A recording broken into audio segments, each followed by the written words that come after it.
President of the Russian Federation, Vladimir Putin.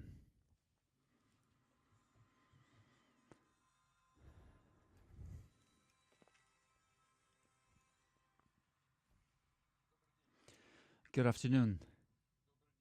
Good afternoon. Dear members of State Duma, senators, dear citizens of Russian Federation. In today's address, I am giving this state address in a very difficult context, in a very difficult time. There are cardinal major changes in the world. There are historic changes that determine the future of our country and our people. Every one of us has a great responsibility. About a year ago, in order to protect our people on our historic land, in order to ensure security, in order to liquidate the threat that appeared from the Kiev regime after the military coup in 2014, we decided to conduct a special military operation. Step by step, we will continue to resolve the objectives that are before us. Starting from 2014, Donbass has been fighting to defend its right to live on its territory and speak its own language. They were fighting and not giving up in the conditions of a blockade and constant shelling. And in the context of complete hatred from the Kiev regime, they waited and they believed that the Russia would come to their help. You know this very well, that we did everything possible, indeed everything possible, in order to resolve this problem in a peaceful way. We were patient in our negotiations to come out of this horrible conflict. However, behind our backs, a completely different scenario was being prepared. The assurances from the Western leaders to ensure peace in Donbass turned out to be a lie. They were just dragging time, and they were trying to close their eyes to the political killings and repressions of the Kiev regime and abuse of religion and terrorist acts in Donbass. In Western academies and training centers, they were training nationalist units and supplying weapons. I would like to emphasize that it was before the special military operation. They were negotiating the supply of heavy military equipment and planes and anti-aircraft defense systems. And they were also publicly talking about supply of nuclear weapons. NATO and Western countries were setting their military bases on our borders and biological laboratories, and they were training on the future theater of military actions. And today they recognize this. They publicly recognize this without shying away. They are talking about Minsk agreements and Normand agreement to be just a show, a spectacle. And when Russia, I would like to emphasize, when Russia sincerely tried to find a peaceful solution, they were playing with lives of people, and they were playing a dirty game. And this repulsive lie and their behavior, two-faced behavior, was seen in Yugoslavia, in Iraq, Syria, and they will not be able to wash away that shame ever. Over centuries of colonialism and dictatorship, they used to this idea that they could do anything, that it turns out that they are treating their own people in this way. They also deceive their own people by telling them stories about peaceful agreements in Donbass. And it's just total and unprincipled lies. We have been insisting on protecting our own interests and also that protecting the position that there should not be a situation in the world where there are civilized countries and the rest of the world. We were very open and we were sincerely open for a dialogue with the West. And we were insisting on Europe and the rest of the world to have an equal system of defense, an equal system of security. We were proposing to our partners this idea, and in response, we were getting dishonest answers. But there were also specific actions: expansion of NATO to our borders, creation of new anti-rocket defense systems in Europe, and developing military contingents on the borders of Russia. And I'd like to emphasize that no other country in the world has as many foreign military bases as the United States. They have hundreds of military bases around the world. The whole planet is dotted with their bases. And we saw them exit fundamental agreements on limiting rockets of medium to long range, and they were exiting other agreements supporting peace in the world. They were doing it for a reason. And in December 2021, we officially directed to the US and to Europe our request for guarantees for security. However, we received a direct refusal to our offers. And it became clear that the reaction was demonstrated and the threat was growing. And we had no doubt that by February 2022, everything was prepared for a punitive action in Donbass, where Kiev regime provided artillery and aviation and other weapons to attack Donbass back in 2014. In 2015, they attempted again to directly attack Donbass. They continued shelling, terror in relation to citizens. All of this was completely against the documents that were accepted by the United Nations Security Council. I would like to repeat, they started the war, and we used the force in order to stop it.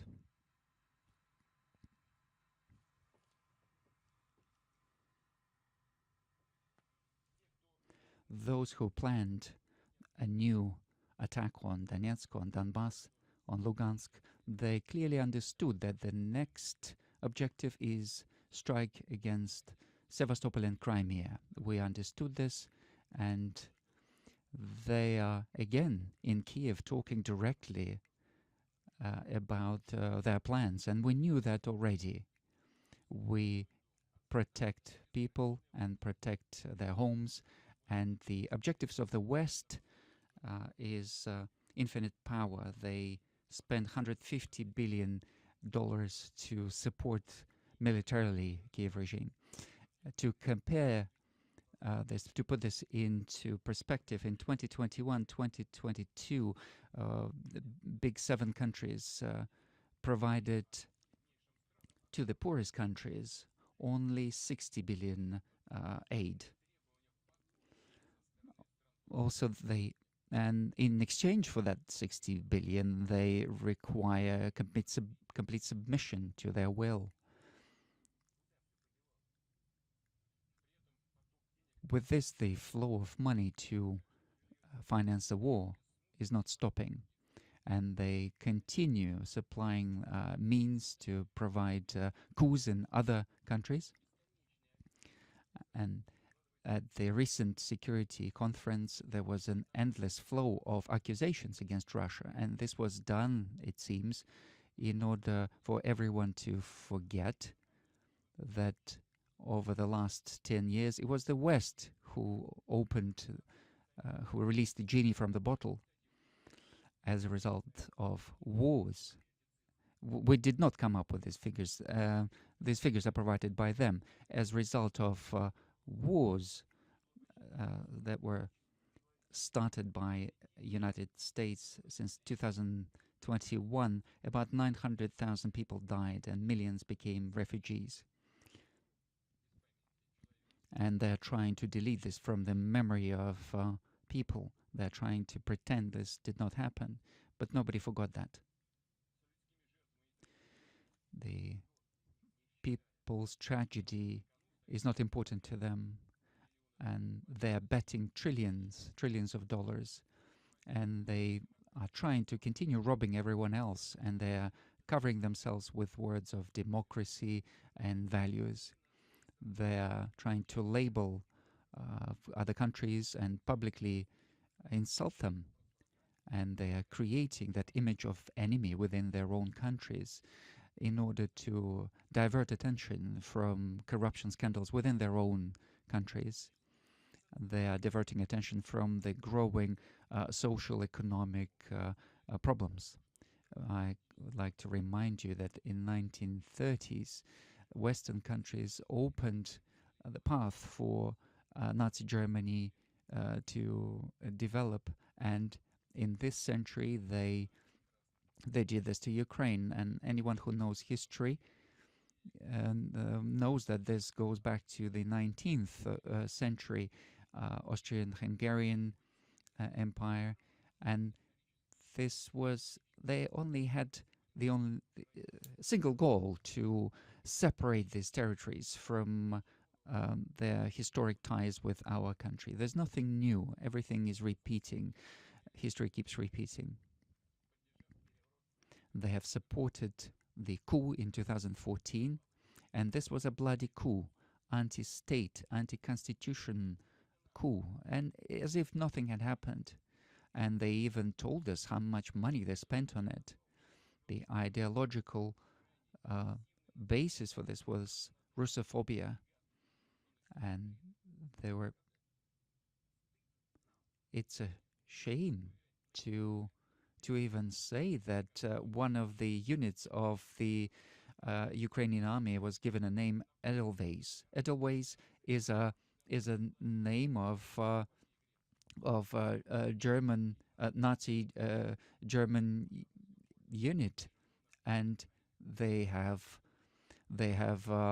very popular chevrons on their uniform with the German Nazi insignia, and they've got Wehrmacht signs on their tanks, and the neo-Nazis are not even hiding who they inherited their history from. And we see that those in power choose to close their eyes on this. Why? Because they don't give a damn. Because they are trying to fight us. They're trying to fight Russia. And that means they want to use anything. They want to use everyone. Terrorists, Nazis, even devil himself, to use it as weapon against Russia. The project anti-Russia is a revanchist policy against our country. Back in the 30s of last century and today, it's the same idea, to direct aggression to the east, to start the war in Europe using other people's tools. And we said that we're not fighting in Ukraine. We said that the Ukrainian people have become hostages of their Western masters who occupied this country in political, in economic and military sense. Over decades, they were destroying Ukrainian industry and robbing the country. And as a consequence of this, it became the poverty and social division grew. And this was the material for the military actions. And of course, they turn these people into cannon fodder. And this is a sad reality, but it's a fact. The responsibility for starting the conflict, for growing number of victims, lies totally with the West and with Kiev regime, for whom Ukrainian people are not their own, effectively. This regime is not serving their national interests. They're serving interests of foreign powers. The Ukraine is now like a training ground for them. Um, I'm not going to talk about the plans of Western powers to increase military aid. Everyone knows about this, but one thing is very clear to everyone: the greater the range of these systems, the further away we will be forced to move the threat from our borders.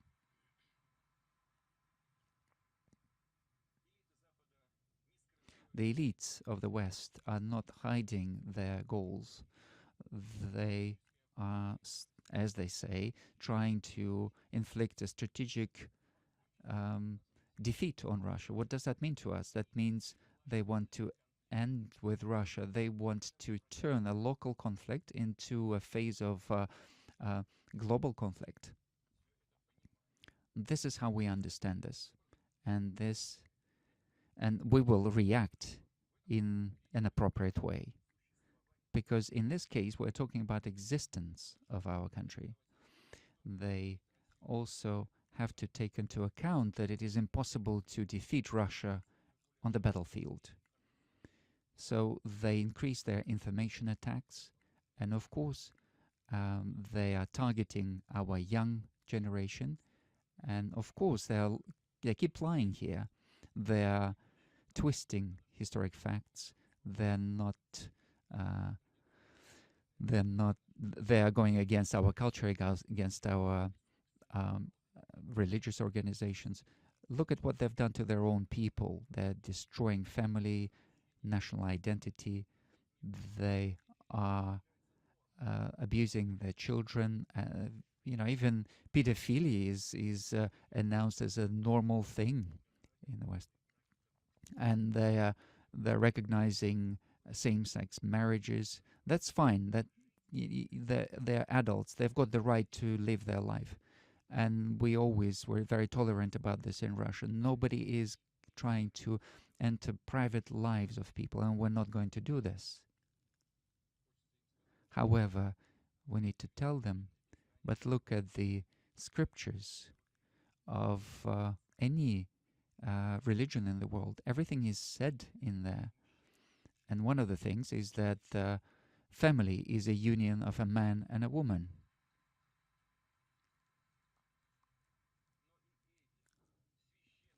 But even these sacred texts are subjected to doubt. And Anglican Church is planning to consider the idea of a gender-neutral God. What can you say here?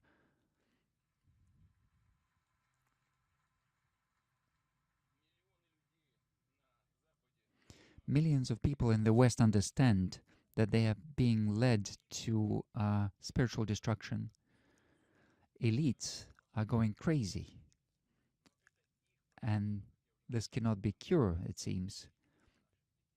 But our duty is to protect our children, and we will do this. We will protect our children from degradation. It's obvious that the West will continue trying to destabilize our society. They'll be using our traitors who've been throughout the ages had the same attitude to their own people, hatred for their own nation, and this was the case forever. They are uh, attempting terrorist attacks that are aimed at destabilizing our society, but we will never be similar to Western regimes and to Kiev regime, um, who used who are used to witch hunting. We're not going to hunt those who betrayed their motherland. Let them live with this. They have to live with it. What's important is that citizens of Russia have to give them a moral valuation. We need to be proud that we are a multicultural nation, and majority of our people have a principal position in relation to the special military operation. They understand the meaning of it. They supported our actions in Donbass, and uh, real patriotism was seen in this support. And historically, this has always been a feature of our nation. Everyone, everyone understands uh, the connection of their personal life to the life of their motherland. Dear friends, I'd like to thank everyone, all people of Russia, for decisiveness and for their heroic attitude. I'd like to thank our officers of Navy and Army and all the forces, to the fighters of Donbass and Lugansk region, to volunteers who are fighting in um, different areas and bars as well. Uh, I apologize that I will not be able to name everyone. When I was preparing this speech, there was a long, long list of heroic units, military units. I will not be able to name all of them. I did not want to offend anyone, but not by not naming them.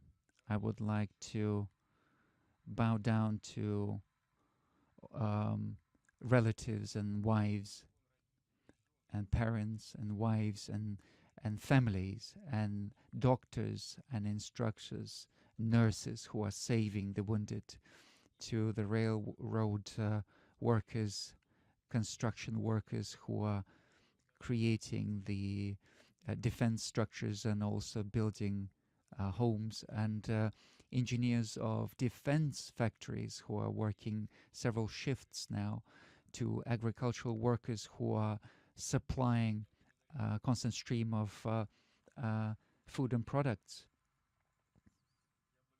I would like to thank teachers who are sincerely taking care of the new generation of Russians, especially those who are working in very difficult conditions near to the front line.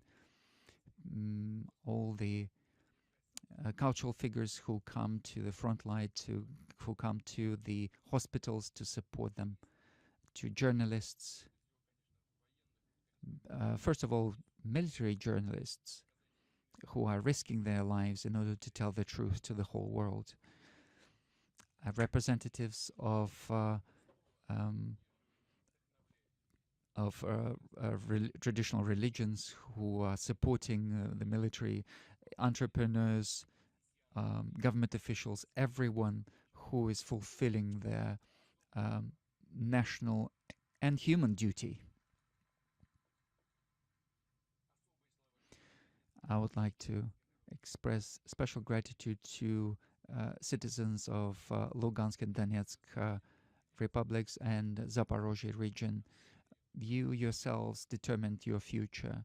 You made your choice despite the threats of terror of the Nazis, even though next to you there were military actions taking place, and you made the choice to be together with Russia, to be together with your motherland. We have started and we will continue to grow.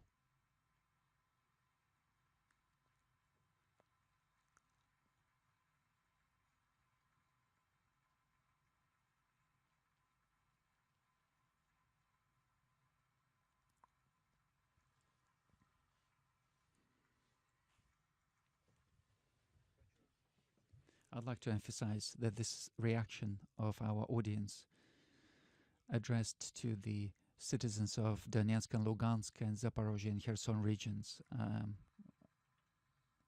We bow down to you.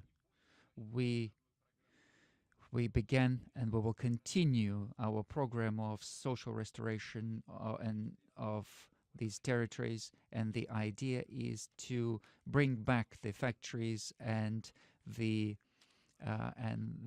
industry, and we will create access to our internal sea now, Azov Sea. We will create the new highway to Crimea and connect it to the rest of Russia. And all regions of Russia are providing direct support to cities and towns of Donetsk and Lugansk and other regions. And they're doing it as real brothers and sisters. Together, today we're together again. And that means we're stronger again. And that means we're going to do everything in order to bring our land back to peace, in order and to ensure security.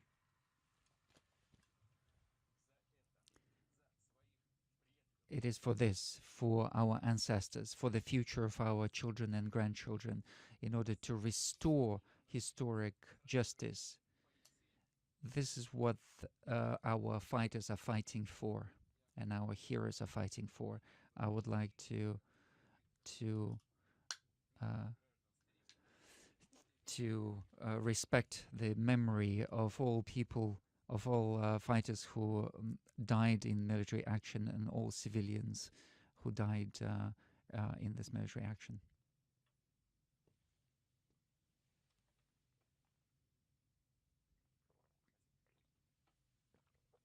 Thank you.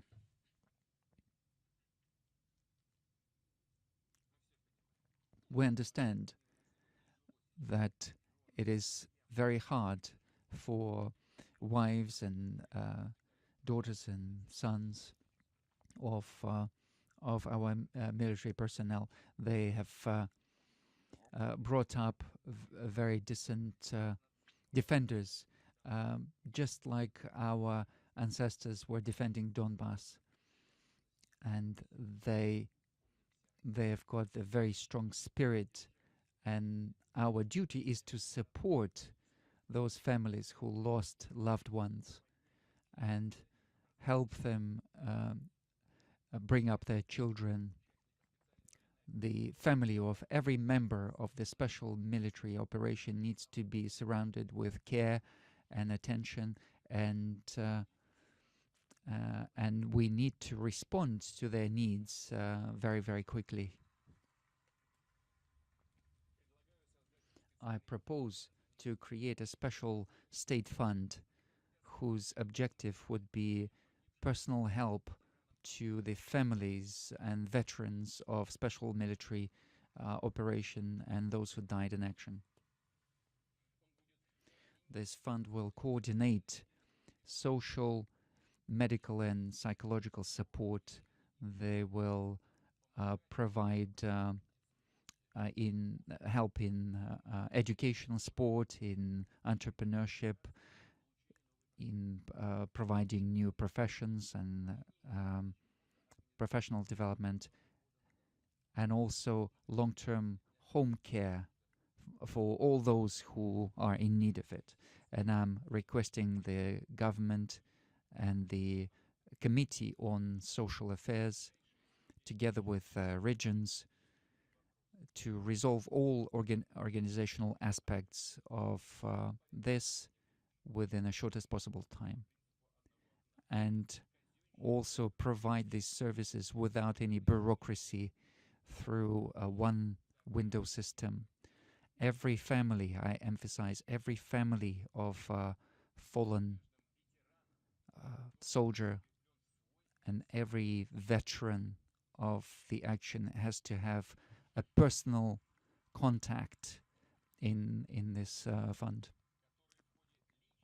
who will in real time deal with current issues. I'd like to point out that the structure of this fund has to be deployed this year, by the end of this year. We already have measures of supporting the veterans of the Great Patriotic War and the veterans of other local conflicts, and we need to work on this and improve this. I'd like to emphasize that creation of this special fund does not alleviate other structures of their responsibility. I'm expecting from all municipalities, all bodies, to continue provide to continue providing careful help to all the veterans, and we have representatives of regions who constantly are in contact with veterans, who constantly support families who go to the front line to support the troops. We are talking about the supply, about payments and benefits in case of their in case they're wounded, and governors, local governors, are addressing me and reporting me to me on the result of their work, and they're saying that there are certain issues that are not resolved yet, and we need to work on those. We all understand very well that the needs of the special military operation are connected to great burden, psychological, physiological, financial.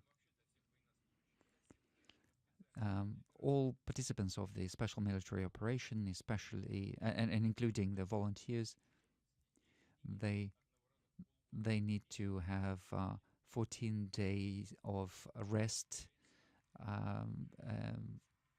every year, without taking into account the in addition to the travel time. Dear colleagues,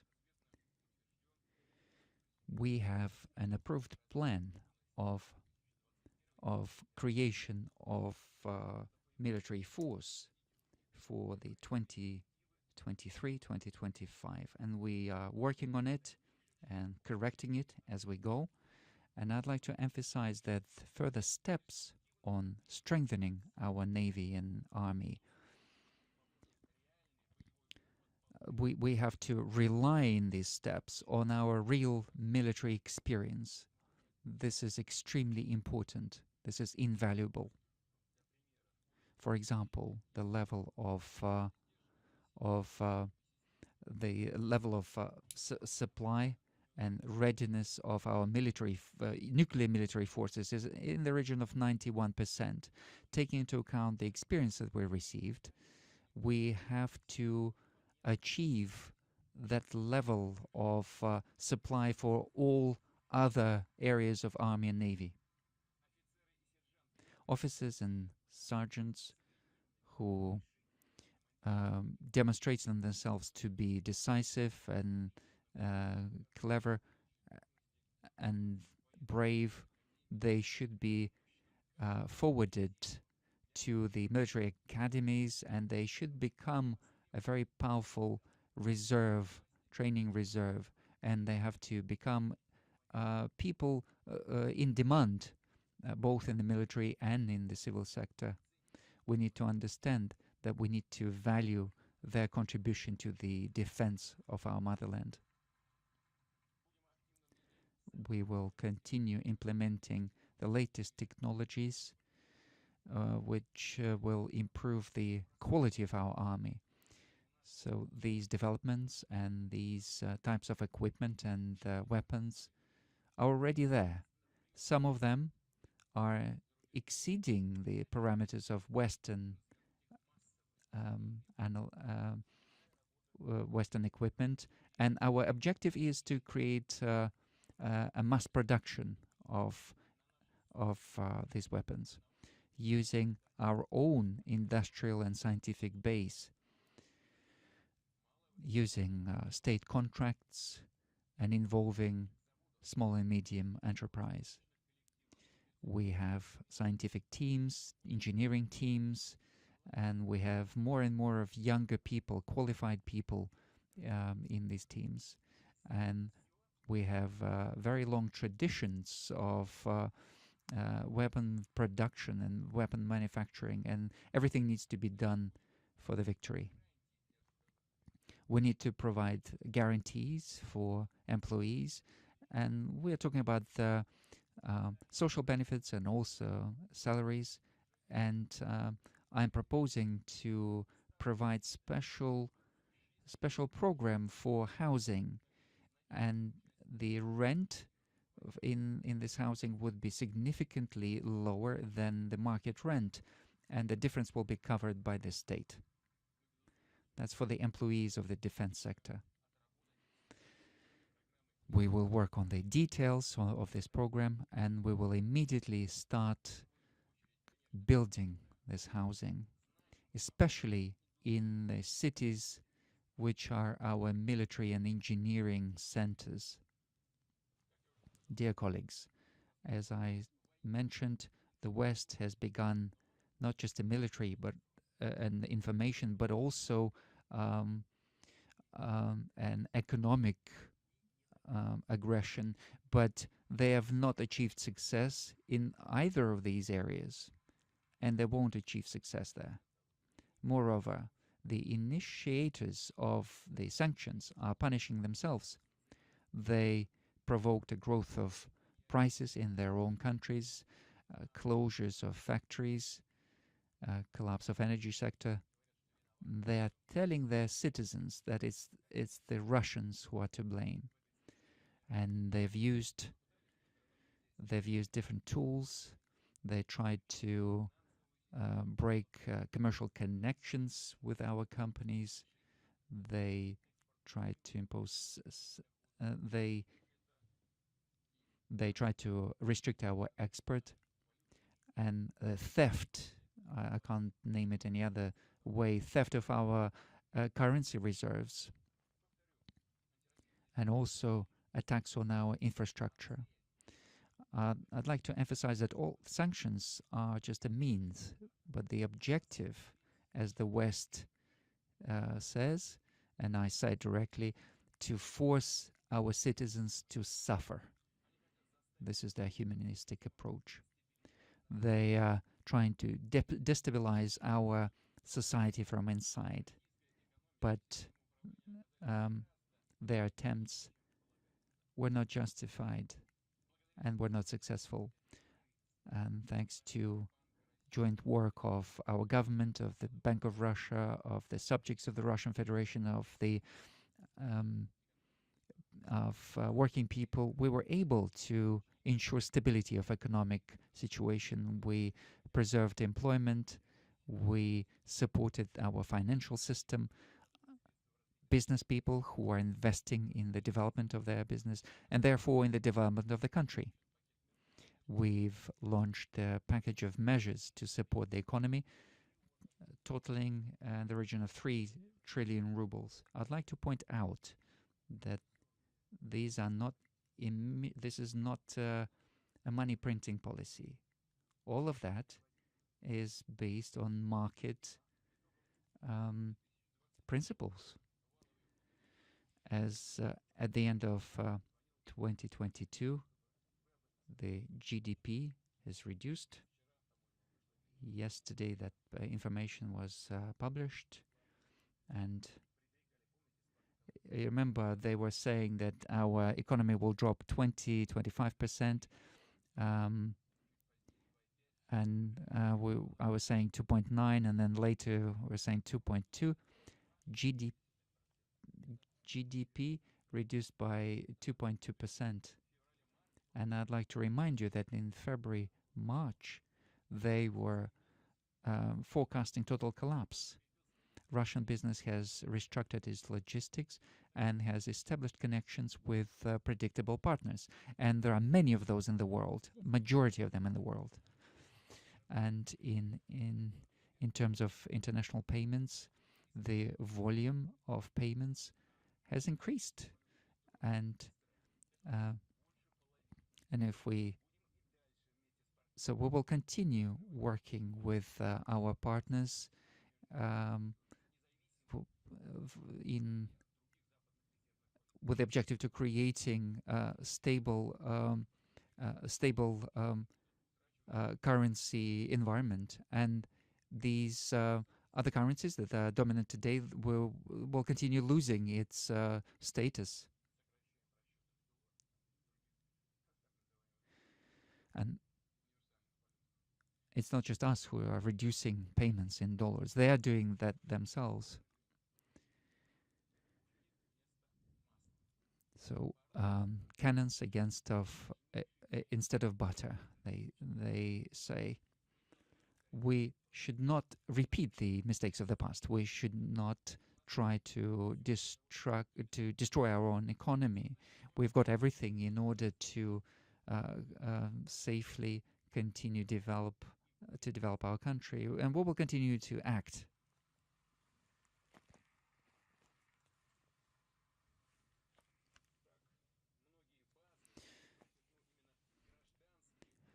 Many um, domestic sectors of economy not only did not reduce, but they also increased. They increased in their size, and we see that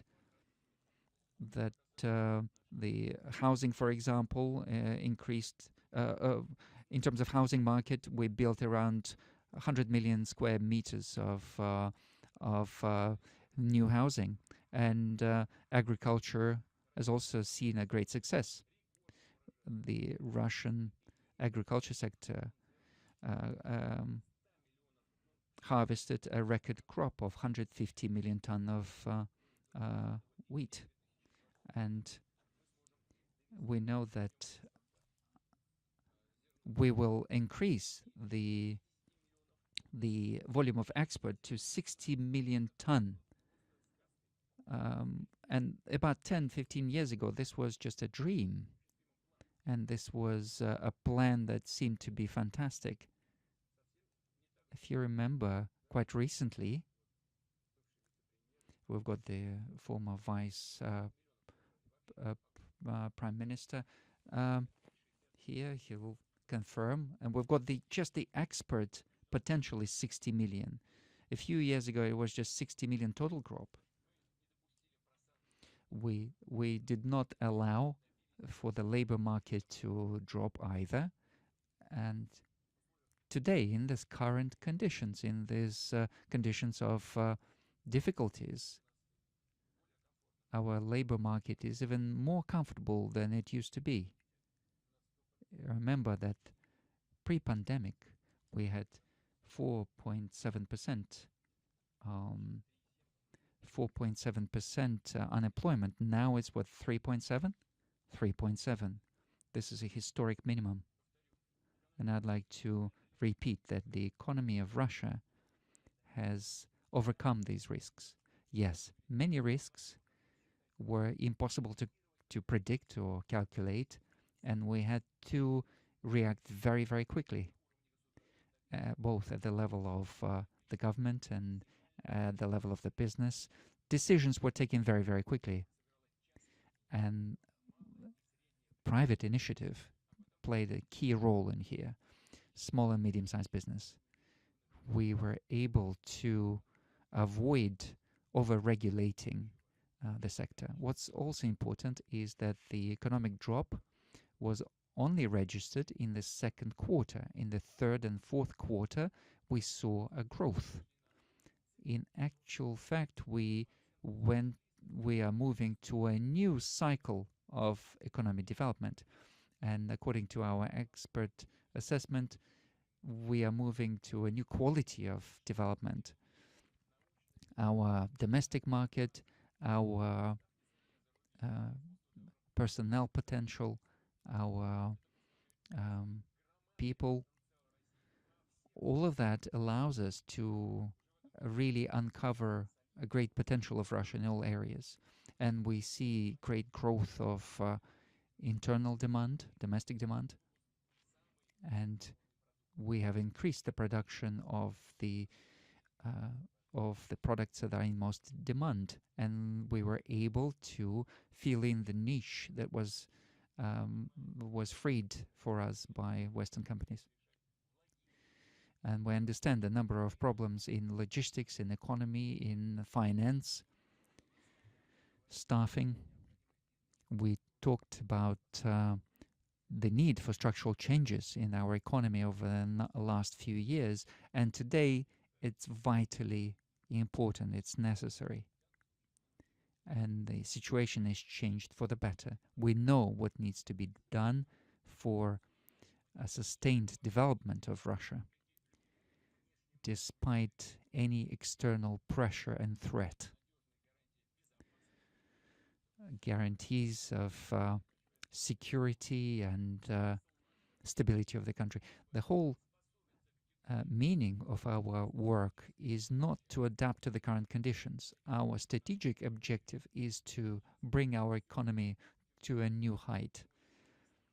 Everything is changing very quickly now. This is not just a time of challenges, it's also a time of opportunities.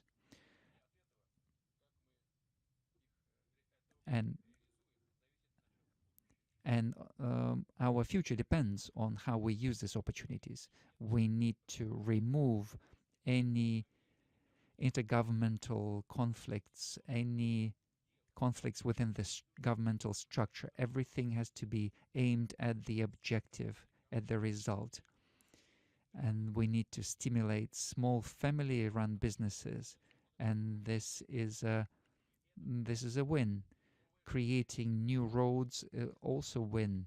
Creating and opening new schools and kindergartens, this is also a win. New scientific breakthroughs, also a win. And all of that are contributions to our common success. What are the areas where we have to focus on, where we have to work together between the government and the business? First of all, we have to increase our international connections and establish our new logistical routes with new partners. And we have to create the high-speed road between Kazan, Yekaterinburg, and Chelyabinsk, and so forth. We will continue developing the ports of the Black Sea and Azov Sea, and we will especially pay attention, and we're already paying attention, to the corridor north-south. Volga-Caspy Canal will open to the boats with 4.5 meters depth, and we will modernize the eastern direction of our railways, and this will ensure not just additional cargo flows, but also will help us develop Siberia and Far East. We will be focusing on the infrastructure of the regions, including communications, roads, and in 2024, around 85% of the roads of the largest conglomerates, and also half of the roads of the national roads, will be brought up to a new level of quality. We will continue our development of gas supply to various infrastructural to various infrastructure, like, for example, hospitals and schools and so on, and this would be done for free.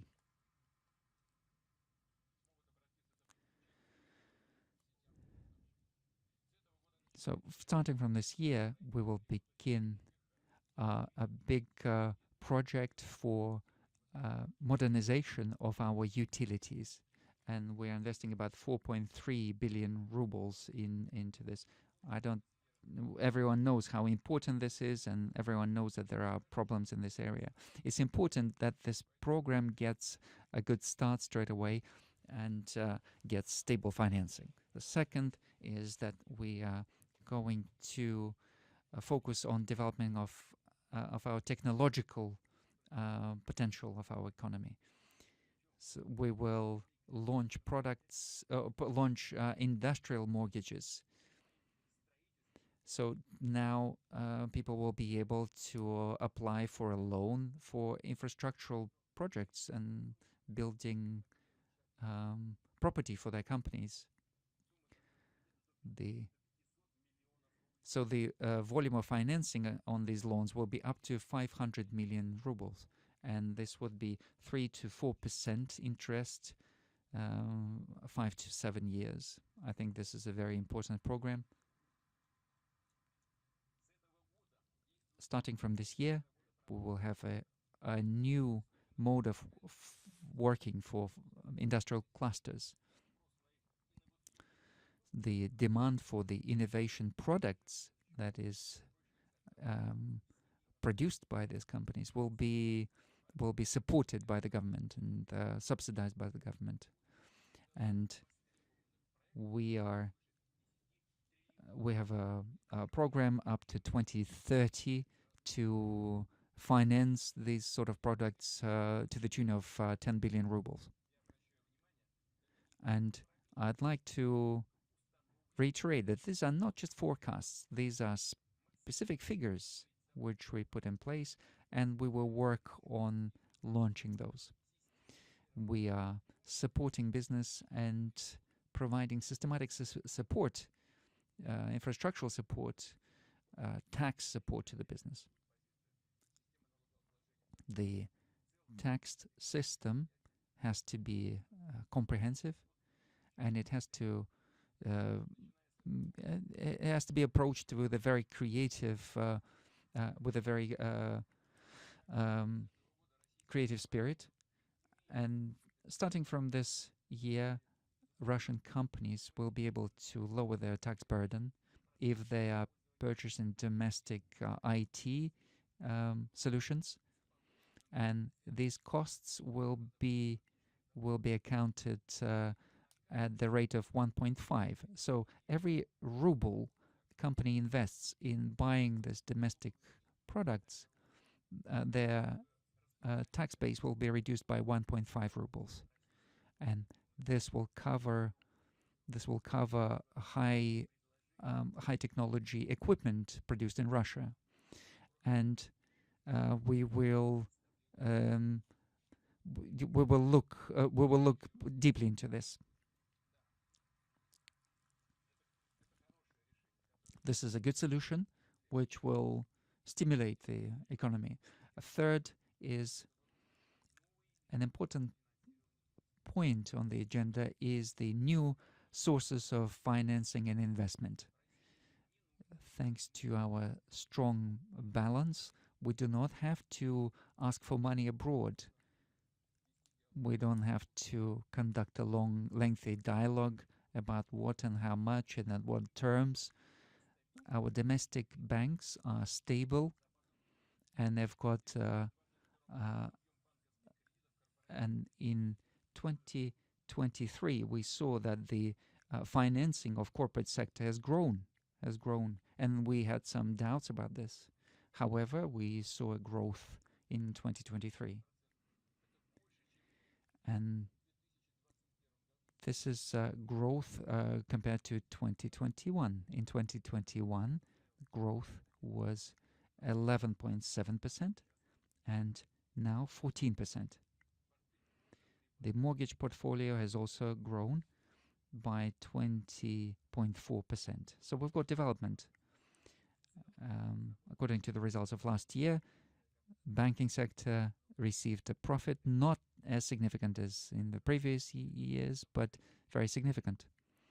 So this is also an indicator of financial stability of banking sector. According to our figures, inflation in Russia will be next to the near 4%. And I'd like to remind you that in some Western countries, it's 17, 18, 20%. And here we've got 4, maybe 5%. You know, there's a dialogue with the central bank. They're giving their own figures.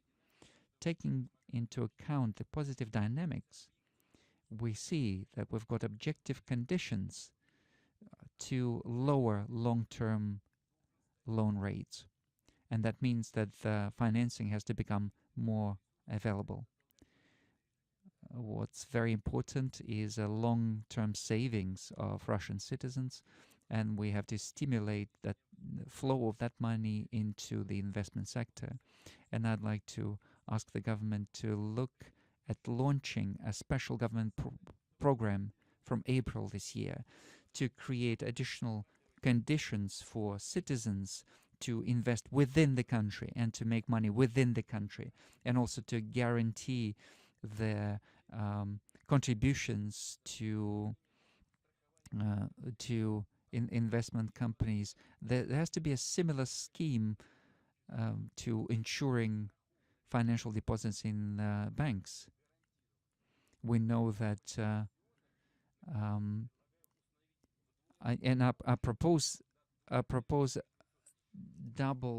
double this figure when we talk about investing in private pension funds to the tune of 2.8 million rubles. Also, we need to stimulate investment in other financial instruments. Separate solutions are needed in order to attract capital to high-tech sector, and there will be a mechanism for them to place their securities on the internal market for other companies and separate buyers. What's very important for financial sovereignty is freedom of entrepreneurship.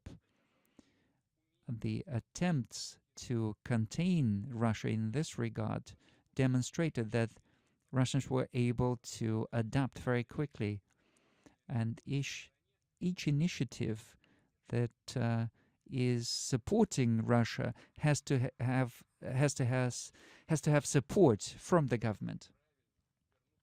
And in this regard, it's important to come back to reviewing some of the criminal code which relates to economic crime. Of course, the state has to control what's going on in this area. You should not allow free-for-all kind of attitude, but we should not also over-regulate here. So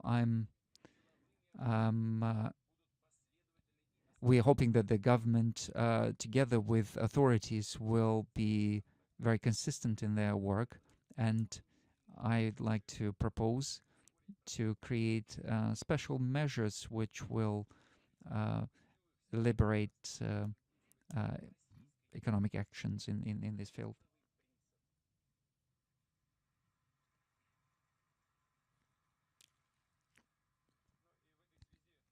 In this regard, dear colleagues, a little philosophical aside, I'd like to mention specifically that we remember what problems and imbalances late Soviet economy had to face. And we remember the chaos of the 90s, and the country started to create a new economy based on market relations. And the example for us was Western countries.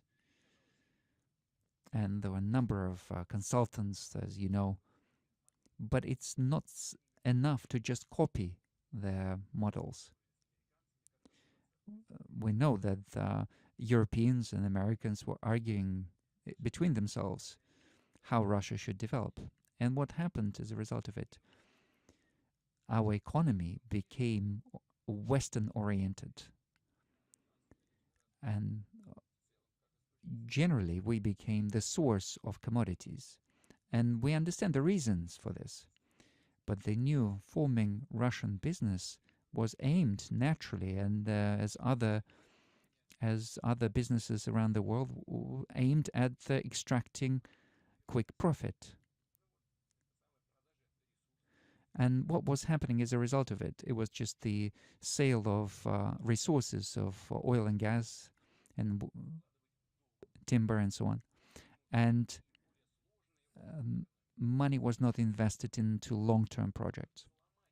And in order to break this negative tendency, we see this.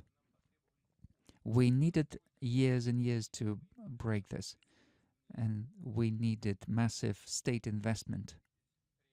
We have achieved visible results here.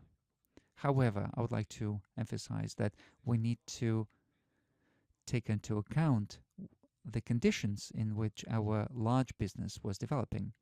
Technologies were Western, cheaper money supply was in the West, and naturally, capital started to flow there as well. And unfortunately, instead of expanding our production, manufacturing, instead of creating employment here in our country, this capital was spent buying elite real estate, yachts, and so on. Of course, later on they started also investing here, but then the first wave was spent on consuming Western goods. And where you have the riches, this is where you have your children, this is where you have your education and the future. And it was very difficult for the state to prevent this because we lived in the conditions of a free market. And the latest events have demonstrated that the West was just a ghost in terms of being a safe haven. And those who saw Russia as just a source of income and were planning to live abroad, they saw that they just got robbed in the West. Many of you remember, I just kind of joked that you will be running around Western courts trying to save your wealth in the West. And this is exactly what actually happened. I'd like to add a very important point. None of the simple citizens of the country was sorry about those who lost massive bank accounts in the West. Nobody was sorry about those who lost palaces and yachts in the West. And in their conversations, in their own homes, I'm sure they remembered the privatization of the 90s, where the wealth of the state was directed to these hands, and also this ostentatious wealth, and so on. So the West has got the objective to finish with Russia as the as a powerful player in the East, and they were trying to finance the terrorists, and they were trying to contain our growth expansion. And the large Russian business was responsible for strategic factories where thousands of people used to work, which were determining economic situation in certain regions, which means that the management and the owners of these businesses are dependent on Western powers who are hostile to our situation. And this is not a tolerable situation.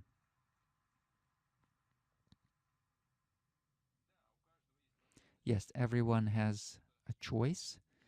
Some people want to live until the end of their life in an arrested palace with arrested account somewhere abroad. It's their right, and we do not attempt to attack this. But we need to understand that to the West, these people are second-class um, persons, and all of these purchased titles of all the titles will not help here. They need to understand that they're second class citizens there, second class persons. But there is another choice: to be with your motherland, to work for the benefit of your compatriots, not just to open factories, but also change life around you in cities and towns. And these entrepreneurs, these business people, are plentiful. And this is where the future of our business is. Everyone needs to understand that the sources of wealth and the future should be only here in Russia.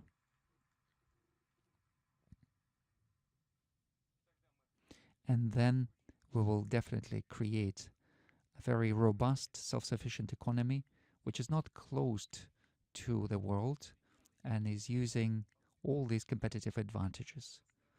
The money that is obtained here has to be spent on development of this country.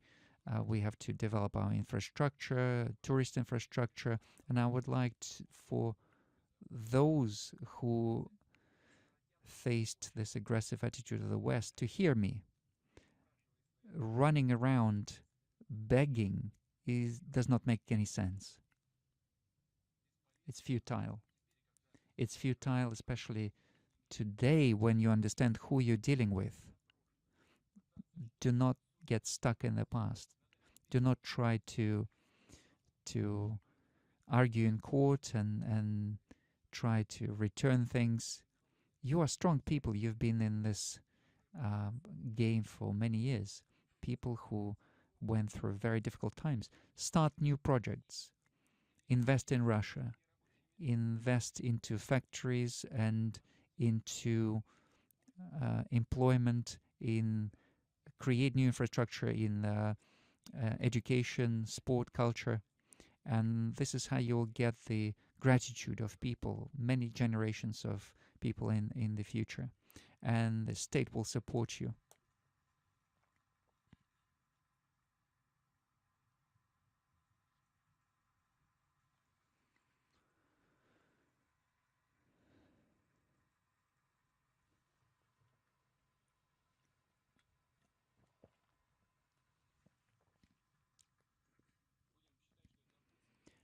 And this is a call to our business to work in the new direction.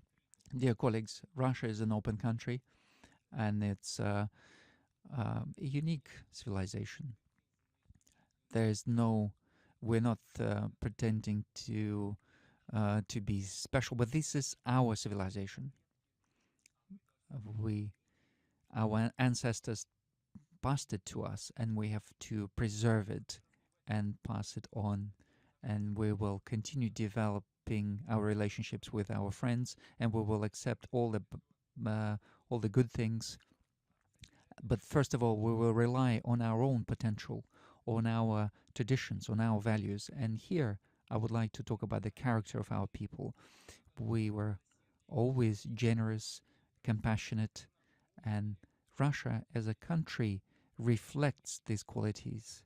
We know how to be friends, we know how to keep a word and not to fail anyone, and we always support people in difficult conditions, and we always support those who are in trouble. You remember that during pandemics, we were providing support to other European countries, Italy and other countries, in those who had the most difficult times. And we do not forget how we help in these conditions of the earthquakes in Syria and Turkey.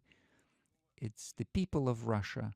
It's the basis of sovereignty of our people, and our rights of our people uh, um, cannot be shaken, and we're not going to step away from these basic rights of our people. And in this relation, I would like to emphasize that local elections and in autumn this year and also president election in 2024 will be conducted according to the law, following constitutional procedures.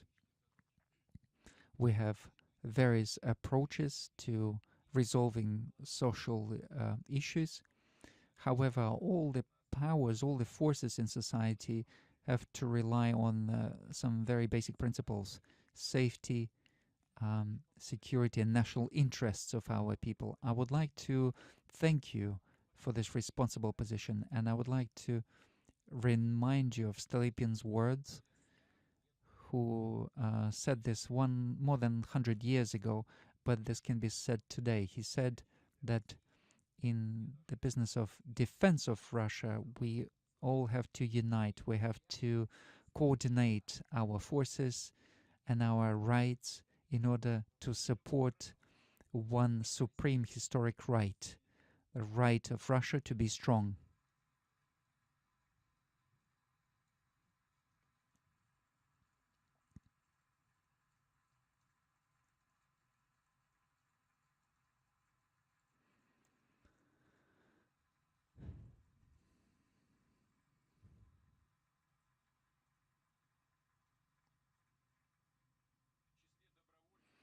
Among volunteers who are on the front line, there are members of State Duma and regional parliaments, representatives of various power levels, representatives of municipalities, all parliamentary parties.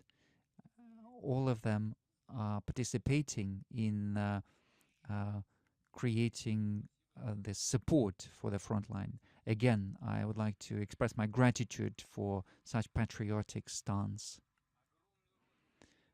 Very significant role in our civil society is played by local government.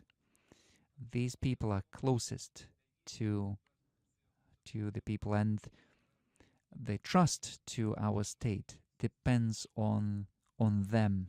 And I'm asking the administration of the president, together with the government, to create tools of direct support for best management teams, local government teams in municipalities and local areas.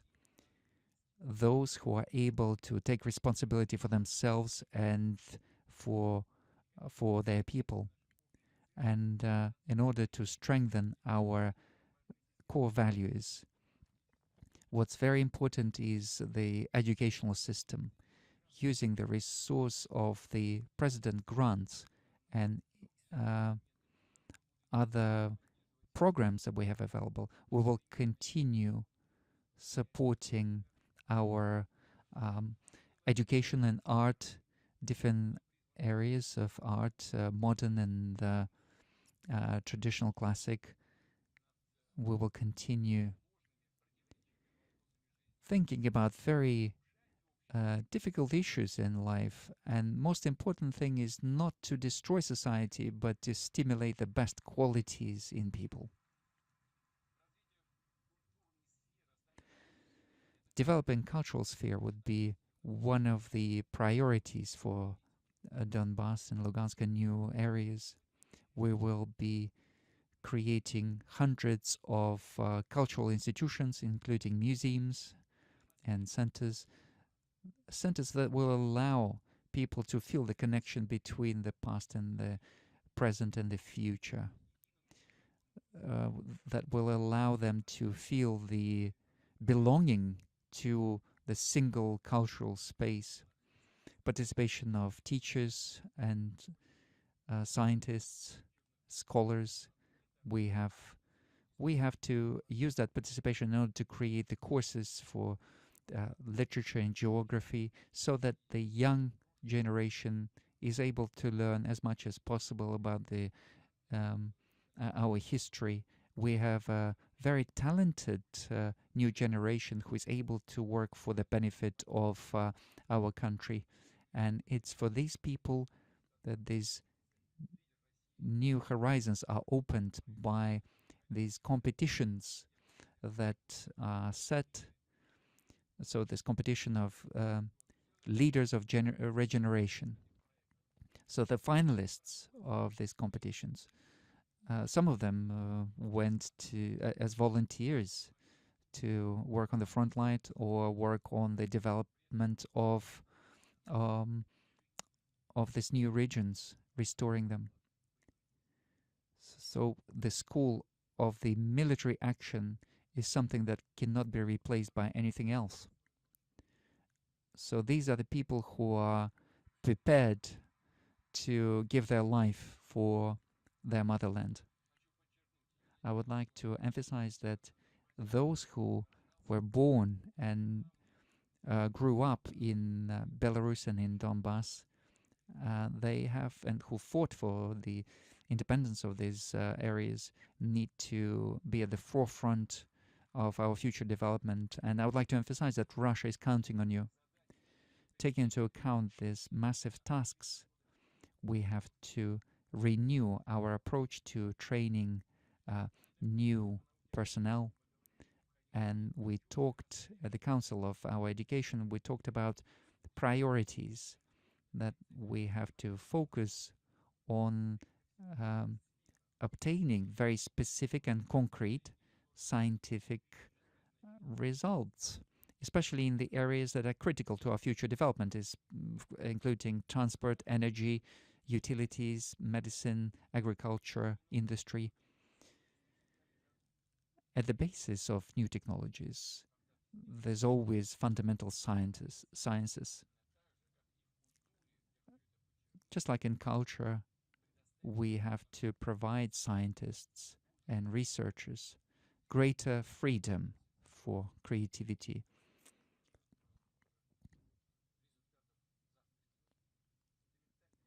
Fundamental science lives according to its own laws, and we have to give them freedom. And we have to provide stimulus to young people to go into science. And we know that our best teams have got something to be proud of. One of the issues that we discussed was housing. And we already have housing certificates for young scientists. And we are allocating 1 billion rubles for these purposes. And I would like government to expand this program. And we are also working on raising the prestige of secondary professional education. We know that the numbers have dropped significantly in this area, and we know that this area needs to be developed. We are creating educational industrial clusters where factories and industry is working very closely with educational institutions, and it's important that experienced employees who worked in manufacturing come as teachers into these educational facilities. So our electronic industry, robotics, pharmaceutical, agriculture, construction, defense, all these industries are aimed at ensuring security and the competitive advantage of Russia. And finally, a very important question about our higher education. We need to introduce some significant changes, take into account change in demand in all areas of our life. We need to ensure a synthesis of the best Russian experience and experience of the last 10 years. Here we're proposing the following. First, we need to come back to the traditional basic training of in the field of higher education with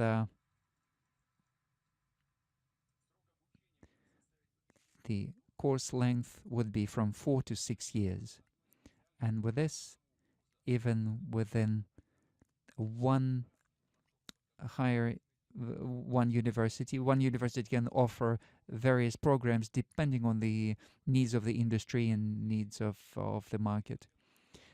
Secondly, if there is a need for very specialized training, then the person is able to continue studying to the level of MA. And third, we will create a doctorate departments. And this transition to the new system has to be uh, uh, should not be sharp. It has to be a steady transition. We need to work through all aspects. We need to look at all elements, and our citizens need to have new opportunities for professional growth and professional education. I would like to reiterate opportunities, not problems.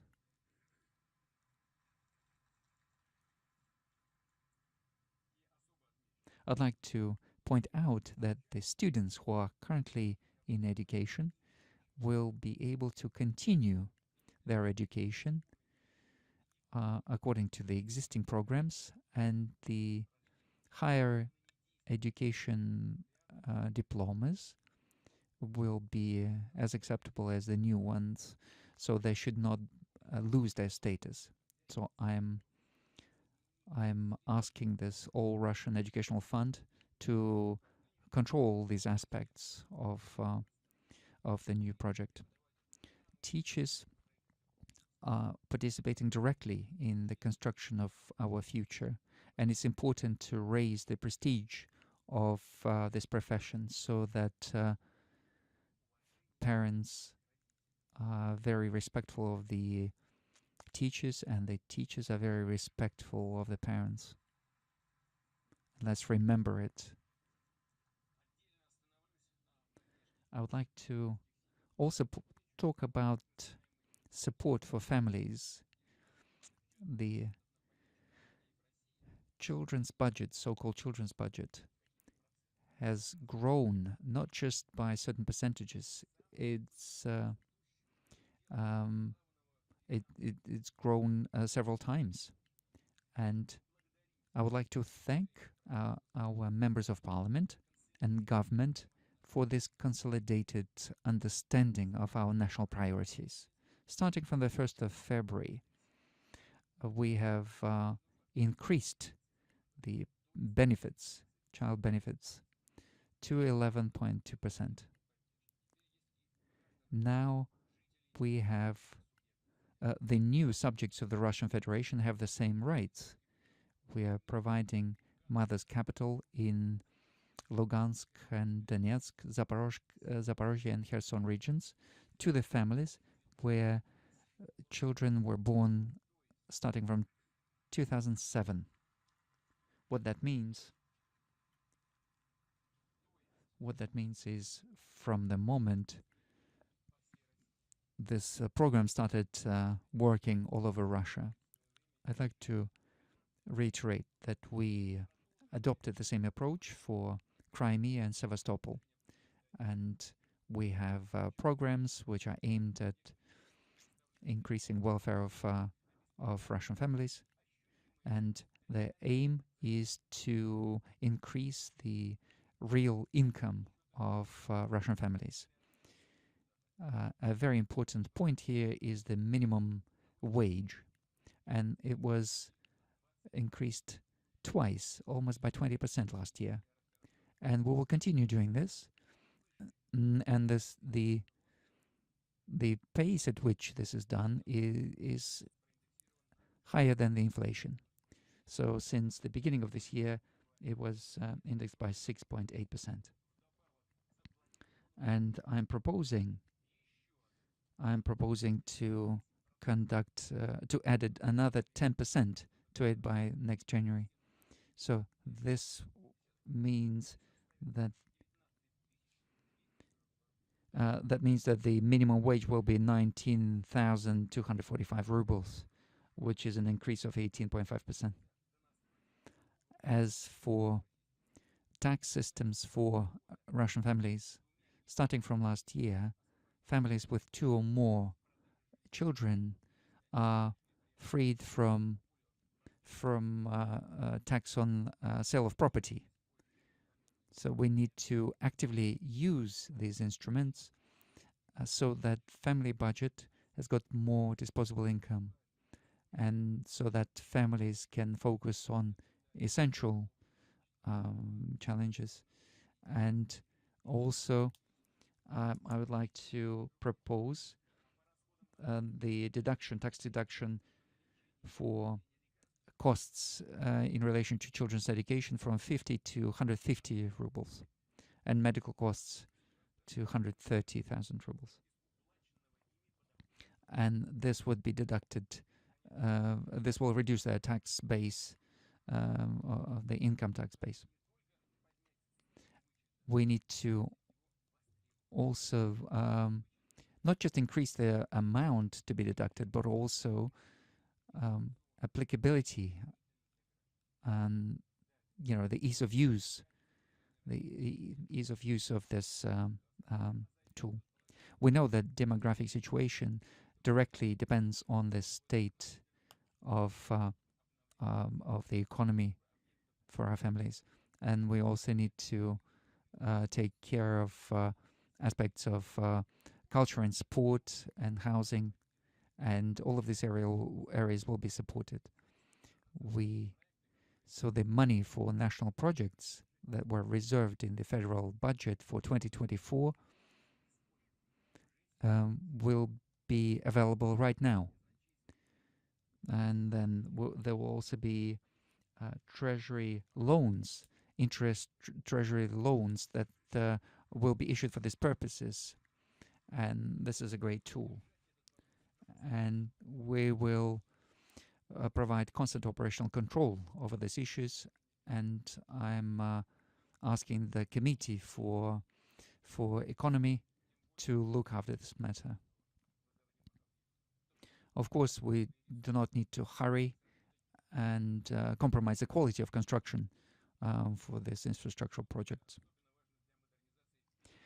This is very important for healthcare system as well. We've got this massive program that we began in 2022. The main criteria, I mentioned this before, the main criteria is not the figures in your reports. The main criteria is visible results in terms of accessibility of healthcare and quality of healthcare. Also, we are creating this legal basis for purchasing of new vehicles for the healthcare. And these vehicles, specialized vehicles, will be able to provide healthcare in remote areas. And we are also working on the repair of about 3,500 schools using this program. So this year, we will be doing this in Donetsk and Lugansk and Kherson and Zaporozhye regions. This is a very visible program. People see the results of this program. In 2025, federal money will be provided to the repairs of kindergarten schools and professional colleges. We should not allow a situation where a building becomes dilapidated. We had a program of building 1,300 schools from 2018 to 2024. We already built 850 of those, and so we need to build another 400, and we need to ensure that we stick to this program. And we've spent about 490 billion rubles on these programs since 2012, and we are not decreasing the spending. This year, we've increased the number of infrastructure loans that are aimed at additional. I'd like to emphasize this, not like before. We've allocated additional 250 billion rubles on transport infrastructure. In addition to this, we also provided 50 billion rubles, which are aimed at improving public transportation in the subjects of the Russian Federation using latest technology. I would like to point out that this money will be aimed at smaller cities and towns. We have taken the decision to extend our project Clean Waters until 2030, and the objective of it is to clean the water in industrial areas and significantly reduce the harmful discharges in the industrial areas. We are expanding our potential of treating the waste so that we have a closed cycle waste treatment systems. And I'm asking the government, together with the regions, to prepare a list of those facilities that will be where harmful discharges will be liquidated at the end of this program.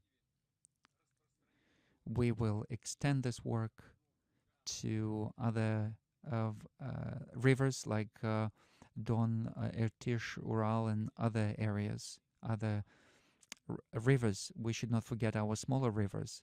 And I'm pointing the attention of all levels of government to this.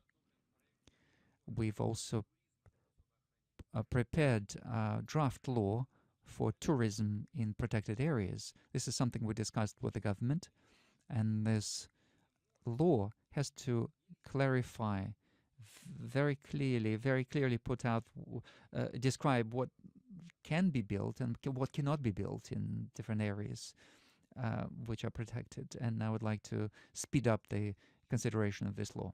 A few words about what's going on around us. Dear colleagues, I'd like to highlight another area. At the beginning of February this year, there was a statement of North Atlantic Union with an actual requirement to Russia, as they say, to come back to the strategic weapons, including inspections to our nuclear facilities. I don't know how to call it. This is a total absurd. We know that the West is directly linked to the attempts of Kiev regime to attack our strategic aviation bases. And the NATO specialist helped in directing unmanned aircraft to attack these facilities, and they want to inspect our facilities. Today, this is just nonsense. It sounds like nonsense. I'd like to point out that they're not allowing ourselves to conduct a comprehensive audit of facilities or inspection of facilities, and they are declining our attempts to inspect those facilities. I'd like to emphasize that US and NATO are directly stating that their objective is to strategically defeat Russia. And after that, are they thinking that they're going to just tour our facilities, military facilities? And recently we've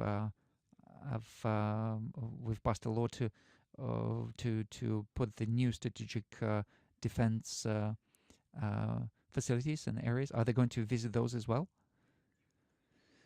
With a collective statement,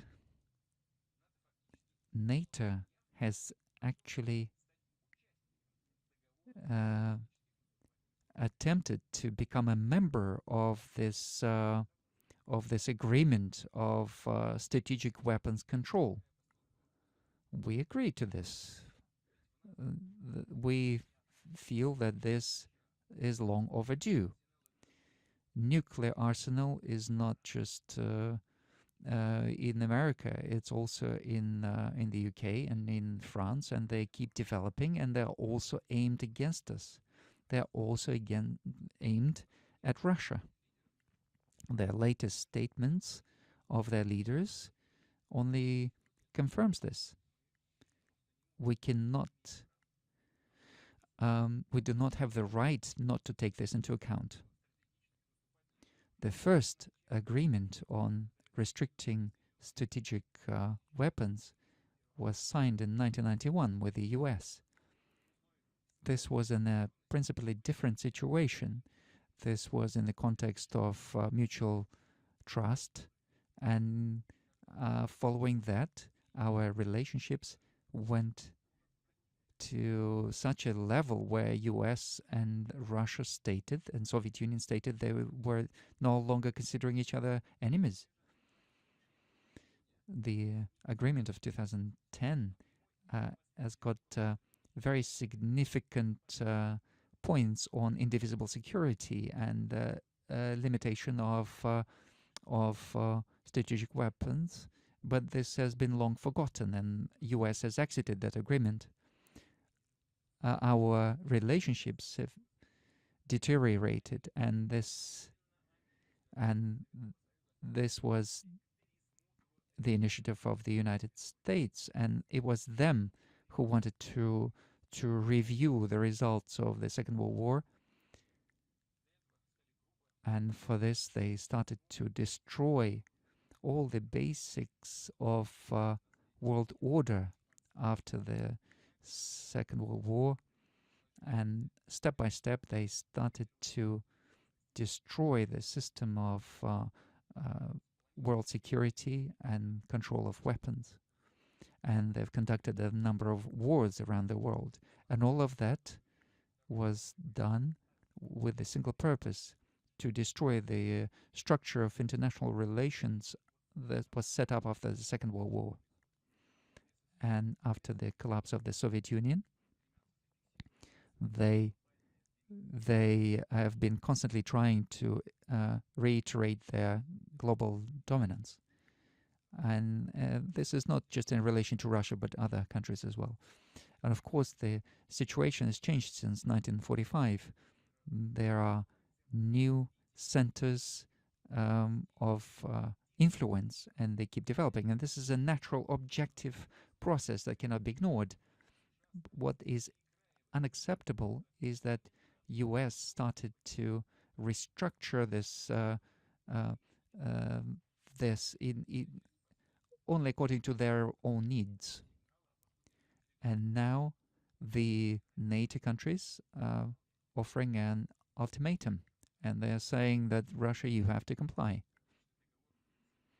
The and including this agreement on control of strategic weapons. They're saying there is no connection between conflict in Ukraine and other hostile actions of the West, and their statements that they would like to inflict a strategic defeat on us. This is the either they're very cynical, ultimately cynical, or stupid. It looks like they're not stupid. They are aiming to inflict a strategic defeat. So this statement that Russia is halting, putting a stop on its participation in the strategic weapons control agreement.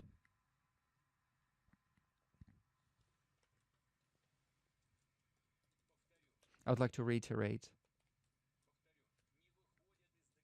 we're not exiting the agreement. We are putting a halt on it. Before we come back to the discussion of this, we need to understand what France and the UK are trying to do and how we are going to take into account their strategic arsenals. So their cumulative striking potential. So their statement effectively is the application to enter this agreement. Okay, fine. And you should not try to lie to everyone.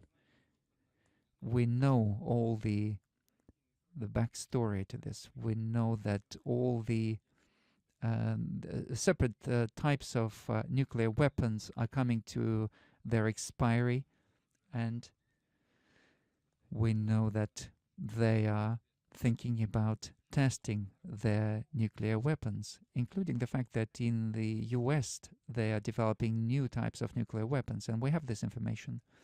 And in this relation, Russia has to ensure Russia has to ensure the readiness of the Russian nuclear potential. Of course, we're not going to strike first. Nobody has to have dangerous illusions that this global strategic parity can be destroyed.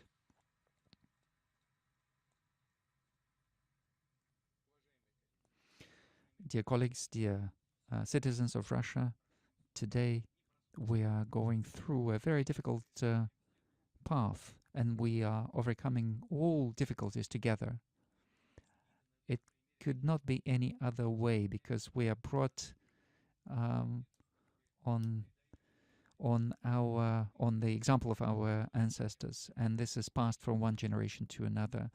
Only dedication to our unity, to our motherland, that unity has been demonstrated since the first days of the special military operation. Hundreds of volunteers, representatives of all ethnicities, came to the conscription centers in order to fight for the truth, for the justice, for interests of people in Donbass. And now, shoulder to shoulder, we have fighters from all types, from all parts of Russia, and their prayers are in different languages, but all of them are fighting for truthful and for the motherland.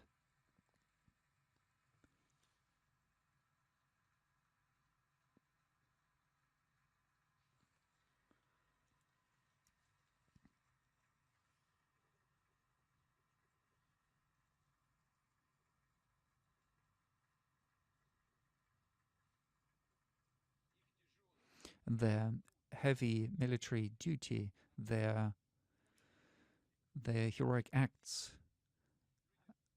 finding a response in Russia. People are supporting their military, and they cannot be just standing aside.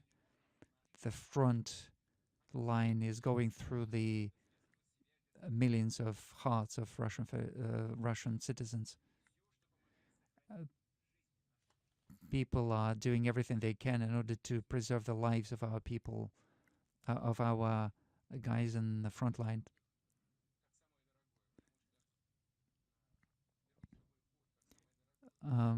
People going to the front line are taking this letters from the children because they know that these are sincere words, and they understand why they're fighting, who they are protecting. This is the care that is provided by volunteers right from the start of the military operation is very important to them, and the volunteers are helping civilians to go to cover and provide water and clothing to civilians who are who live in the military action areas. And they continue saving them and saving others.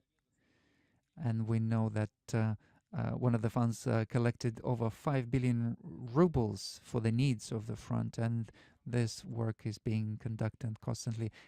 Companies and entrepreneurs are helping.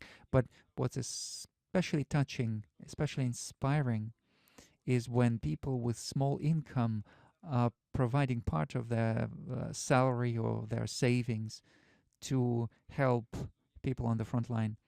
And this support to our military, this support to the refugees is very important. Thank you for this support. We cannot overestimate the support.